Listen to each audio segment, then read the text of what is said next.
ప్రస్తుత రోజుల్లో ప్రతి ఇంట్లోనూ ఫ్రిడ్జ్ యొక్క అవసరం ఎక్కువగా ఉంటుంది. మన ఆహార పదార్థాలని, కూరగాయల్ని, అలాగే మంచినీళ్లు, పాలు, పెరుగు వంటివి చెడిపోకుండా ఉండేందుకు, చల్లబడేందుకు ఫ్రిడ్జ్ లో పెడతాం. అయితే కొన్ని రకాల కూరగాయలు, ఆహార పదార్థాలు మరికొన్నిటిని ఫ్రిడ్జ్ లో అస్సలు ఉంచకూడదు. వాటి వల్ల ఆరోగ్య సమస్యలు రావచ్చు. మరి అవేంటో ఇప్పుడు మన ఆరోగ్యంలో తెలుసుకుందాం. పుచ్చకాయలు వేసవిలో చాలా వరకు చల్లగా ఉండేందుకు పుచ్చకాయలు తింటాం. బయటికి వెళ్ళినప్పుడు 2-3 తీసుకువచ్చి ఫ్రిడ్జ్ లో పెట్టుకుంటాం. పుచ్చకాయల్ని కోస్తే వాటిని ఒక బాక్స్ లేదా గిన్నెలో పెట్టి ఫ్రిడ్జ్ లో పెడతాం. అలాగే కొయ్యని పుచ్చకాయలు ఉంటే చల్లదనం కోసం ఫ్రిడ్జ్ లో పెట్టుకోవచ్చు. ఉల్లిపాయలు మన ఒంటికి సరిపోయే దానికన్నా ఎక్కువ మొత్తంలో ఉల్లిపాయలు కోయడం ద్వారా వాటిని మళ్ళీ వంట చేయడానికి ఉపయోగించాలని వాటిని ఫ్రిడ్జ్ లో ఉంచుతాం. దానివల్ల ఉల్లిపాయల వాసనతో ఫ్రిడ్జ్ లో ఉండే ఇతర ఆహార పదార్థాల పైన ప్రభావం ఉంటుంది. తరిగిన ఉల్లిపాయలను ఫ్రిడ్జ్ లో పెట్టకుండా ఉండడమే బెటర్. ఇక బంగాళదుంప చల్లటి ప్రదేశంలో లేదా ఫ్రిడ్జ్ లో ఉంచడం వల్ల బంగాళదుంపలో చక్కెర శాతం ఎక్కువగా పెరుగుతుంది.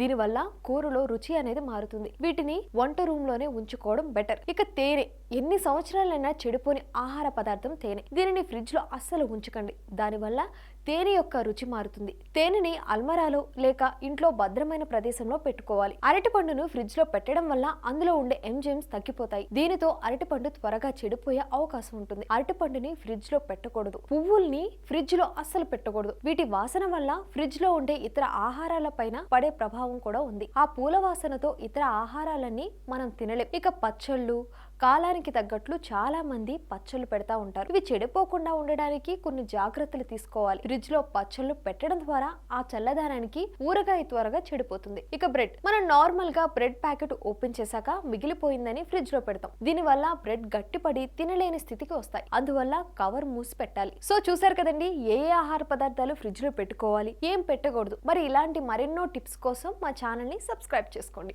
ఆరోగ్యవంతమైన జీవితం కోసం మనం పాటించాలి కొన్ని నియమాలని. చిన్ని చిట్కాలతో చింతలేని జీవితాన్ని ఎలా గడపాలి అనే దానికి వీక్షిస్తూనే ఉండండి మన ఆరోగ్యం యూట్యూబ్ ఛానల్. మరిన్ని ఆరోగ్య సూత్రాలకు సబ్స్క్రైబ్ చేసుకోండి.